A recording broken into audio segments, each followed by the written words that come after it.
Feudal Japan के दिल में एक कहानी का जन्म हुआ। निंजा रहस्य में डूबे हुए रात में घूमते थे। वो थे स्टेल्थ के मास्टर, धोखे के मास्टर। उनकी दुनिया परछाइयों और रहस्यों की थी। ये योद्धा पैदा नहीं हुए थे, इन्हें बनाया गया था।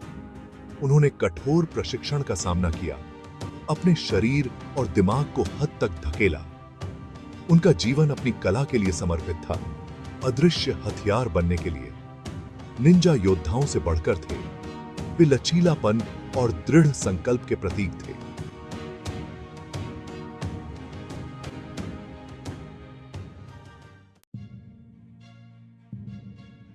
एक निंजा का जीवन खतरे से भरा होता था। हर मिशन मौत के साथ एक नृत्य था। उन्हें कुशल समुराई, घातक जाल और विश्वासघात के हमेशा मौजूद खतरे का सामना करना पड़ा।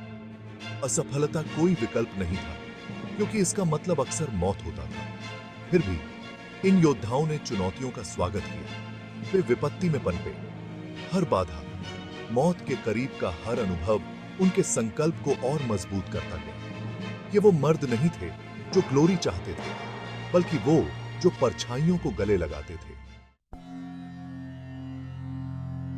निंजा की शक्ति की आधारशिला थी अनुशासन। उनकी हरकतें सटीक थीं, उनका दिमाग एकाग्र था। उन्होंने अथक प्रशिक्षण लिया, अपने कौशल को रेजर शार्पनेस तक निखारा। उनके जीवन का हर पहलू एक ही लक्ष्य की ओर था, महारत। वे समझते थे कि असली ताकत अंदर से आती है। यह पाश्विक बल नहीं था, बल्कि अटूट ध्यान और आत्मनियंत्रण था, जिसने उन्हें घातक बना दिया। निंजा इस बात का जीता जागता सबूत थे कि पर्याप्त अनुशासन से किसी भी बाधा को पार किया जा सकता है। धारा 4, द प्राइज ऑफ स्टेल्थ। उनका रास्ता ग्लोरी का रास्ता नहीं था। निंजा साए में रहते थे। उनके बलिदान अक्सर किसी ने नहीं देखे। वे भूत थे। उनके कामों की चर्चा धीमी आवाज में होती थी। अकेलापन उनका साथी था।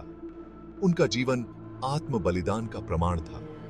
उन्होंने एक उच्च उद्देश्य के लिए एक सामान्य जीवन की सुख सुविधाओं को त्याग दिया। निंजा समझते थे कि असली ताकत का मतलब कभी-कभी अंधेरे को गले लगाना होता है, भले ही इसका मतलब अकेले चलना ही क्यों ना हो।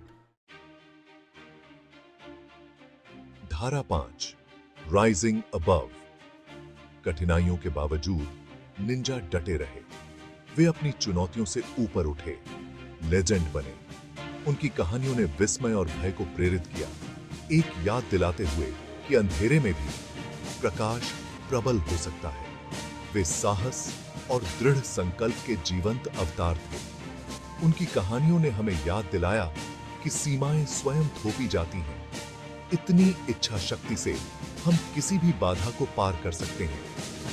निंजा की विरासत हम सभी के भीतर अदम्य भावना का प्रमाण है। धारा 6, embracing the ninja within. हम सभी के भीतर एक निंजा है, एक छिपी हुई ताकत जो बाहर आने का इंतजार कर रही है। निंजा हमें अपनी चुनौतियों को स्वीकार करना, विपत्ति में ताकत खोजना सिखाता है। वे हमें याद दिलाते हैं कि अनुशासन और दृढ़ता ही हमारी वास्तविक क्षमता को उजागर करने की कुंजी है। तो अगली बार जब आप किसी चुनौती का सामना करें, तो निंजा को याद करें। उनकी अटूट भावना, अपने काम के प्रति समर्पण को याद रखें। अंधेरे को गले लगाओ, क्योंकि परछाइयों में ही हम वास्तव में खुद को खोज पाते हैं।